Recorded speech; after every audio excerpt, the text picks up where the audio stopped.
तभी तो उसमें सावधानी आएगी कि अपने बच्चों को हम कौन सी शिक्षा दें। तभी इसमें आत्मबल आएगा कि हम बच्चों को दुर्गुण दुराचार से कैसे बचा सकें। पहले हमें अपना सुधार करना चाहिए। अर्थात समस्त माता पिता को चाहिए कि वो शास्त्र स्वाध्याय करें, वो सत्संग सुने और ऐसे आचरण जो हमारे बच्चों पर गलत संस्कार डालते हैं उनसे हम स्वयं बचें। जब हम हास परिहास विनोद आदि की स्थिति में ऐसे आचरण प्रस्तुत करते हैं जो हमारे बालकों में गलत संस्कार डालते हैं तो उनको कैसे शिक्षा दें। जब हम संयम नियम से हो तो उनको पास बैठा लें और इसमें संकोच नहीं करना चाहिए, उनको समझाना चाहिए कि देखो तुम्हारे मित्र मंडली में कोई तुमको ऐसी गलत शिक्षा दे, हस्तमैथुन आदि, गलत व्यसन आदि आदि, बिल्कुल संकोच नहीं करना चाहिए और प्यार से उनको समझाना चाहिए। ऐसे दृश्य न देखे, ऐसी चेष्टाएं न करे। उनको संयमित जीवन सिखाने के लिए शास्त्रों का स्वाध्याय करने की भी प्रेरणा करें।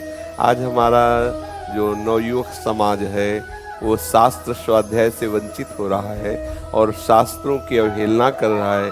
शास्त्रों के प्रति आदर न होने के कारण, संतवाणी के प्रति आदर न होने के कारण आधुनिकता में बहते चले जा रहे हैं और अपनी यौवन शक्ति को अध्यात्म शक्तिहीन करते हुए वो जीवन क्या पशुता का जीवन है, जैसे मदिरा पीना, अंडे मांस खाना, व्यभिचार करना, गंदे आचरणों से ये उनका एक मनोरंजन बनता चला जा रहा है जो उनको पूर्ण पशुता में ला रहा है। उनकी अध्यात्म शक्ति को छीन कर रहा है, विवेक काम नहीं कर रहा और ऐसी स्थिति को प्राप्त हो जाते हैं कि वो सदगृहस्थ का निर्वाह करने लायक भी नहीं रह जाते क्योंकि उनका स्वभाव बिगड़ गया, वो शक्तिहीन हो गए हैं।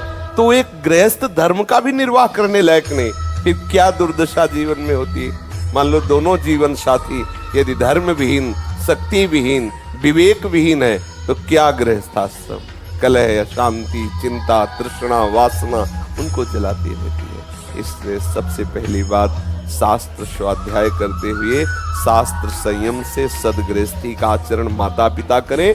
दूसरी बात, संकोच रहित होकर मित्र की भांति अपने बच्चों को समीप बैठा लें और उन्हें प्यार भरी शिक्षा दें जिससे उनका जीवन बचे। आज विद्यालय में ऐसी शिक्षा नहीं दी जाती जिससे वो ब्रह्मचर्य की तरफ, शास्त्र स्वाध्याय करते हुए धर्म की तरफ, वो अध्यात्म की तरफ बढ़े, ये शिक्षा नहीं दी जाती। तो आप परिणाम देख लो, परिणाम क्या हो रहा है, बिल्कुल वो शक्तिहीन हो रहे हैं। और आप आश्चर्य मानोगे 12-13 वर्ष का बच्चा है और वीर्य दोष से दूषित हो चुका है, बिना मतलब उसका शक्तिहीन होता चला जा रहा है। अब बताओ क्या उपाय करें। 12 वर्ष का, 12 वर्ष जिसमें सीधे वस्त्र पहनने का भी ज्ञान नहीं, ऐसी उन्मत्तता रहती है, बिल्कुल अबोध बच्चा।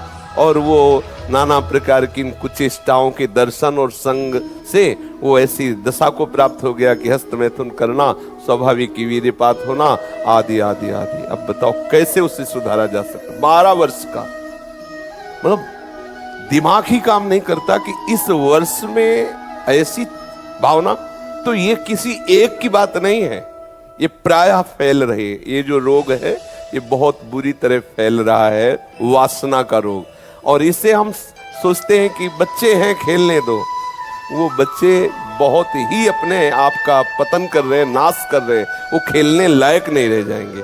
इसलिए मुझे लगता है कि माता पिता को, बुजुर्गों को, प्रियजनों को चाहिए, गुरुजनों को, कि वो अपने जितना भी सानिध्य हो उनको शिक्षा दें। देखो अगर 18-20 वर्ष तक आपने कोई ऐसी गंदी चेष्टा नहीं की और आपका ब्याह हुआ, 20-25 वर्ष में आप गृहस्थी में गए, तो आप पूर्ण योग्य, भगवान वैसी सामर्थ्य देते हैं, आप गृहस्थ धर्म के निर्वाह की योग्यता से युक्त उत्तम संतान, उत्तम विचार, आनंद, और आप ब्रह्मचर्य क्षीण करने पर भी आप कहीं ह्रास को प्राप्त नहीं होंगे। क्योंकि एक सिद्धांत है, सिद्धांत से चलने पर पतन नहीं होता। 20-22-25 वर्ष तक ब्रह्मचर्य रहे, फिर गृहस्थी में गए, तो 20-25 वर्ष तक गृहस्थ धर्म में युक्त होने पर भी आपको कोई परास्त नहीं कर सकता, क्योंकि वो संयम पूर्व का परिपक्व हो चुका है। आज छोटे छोटे बच्चे धर्म से विलग, कुचेष्टाओं से युक्त, गंदे आचरणों से युक्त, बताओ क्या उनका जीवन होगा। ना वो संतवाणी को कुछ समझते हैं, ना शास्त्रों को समझते हैं। अच्छा, उनका जो भाव बिगड़ा, अब उसके संभालने कोई रास्ते नहीं रह गए। टेलीविजन में संतों की ऐसी बातें सामने पेश करी जाती है या ऐसी घटनाएं सामने पाखंडी की आती है जिससे नए बच्चों को लगता है बाबा जी मतलब ढोंगी, मतलब पाखंडी, मतलब व्यभिचारी, मतलब धन ऐंठने वाला। उनको देखते ही वो गाली देते हैं कि ए पाखंडी। अब संतों की बात समझ, शास्त्रों की बात वो बेचारे हैं, जानते हैं नहीं। और जब कोई उनका पढ़ा लिखा व्यक्ति कहता है ये सब पंडितों की मनगढ़ंत बातें, शास्त्र से गए, संतों की आज्ञाओं से गए, अब रह क्या गया? दुर्व्यसन करने वाले बच्चों का संग, और वो उसी प्रवाह में बहते चले जा रहे हैं। मुझे इसलिए लगता है कि अपने परिवार को कम से कम बैठाल के शिक्षा देनी चाहिए धर्म की। देखो, जो बच्चा बच्ची धर्म से युक्त नहीं रहेगा वो आगे चलकर धर्म का निर्वाह नहीं कर सकता। और जिसके परिवार में धर्म नहीं है तो प्यार नहीं, पक्का समझ लो। थोड़ी देर के लिए वासना का नाटक करते हुए हम प्यार का दर्शन करा सकते हैं, लेकिन बिना शास्त्र संयम और धर्म के प्यार का निर्वाह नहीं होता। सामने वाले जिसको हम अपना प्यारा समझते हैं, थोड़ी प्रतिकूलता में हम असहनशील होकर ऐसी चेष्टा करेंगे, सब नष्ट हो जाएगा, जीवन का जीवन नष्ट हो जाएगा। क्योंकि प्यार का वास्तविक स्वरूप शास्त्र और धर्म सिखाता है। जब धर्म से प्यार नहीं, जिसके द्वारा सृष्टि का सृजन हुआ उस परमात्मा से प्यार नहीं, तुम्हारे अंदर बुद्धि नहीं, तो तुम प्यार क्या जानो? वासना के खेल को प्यार समझते हो? थोड़ी देर के बाद वासना में बाधा पहुंचने पर जब तक अनुकूल तब तक प्यारे, और जहां प्रतिकूल तो फिर सारे शुरू, लड़ाई झगड़ा, क्लेश, अशांति, तलाक, दुनिया के सब प्रपंच।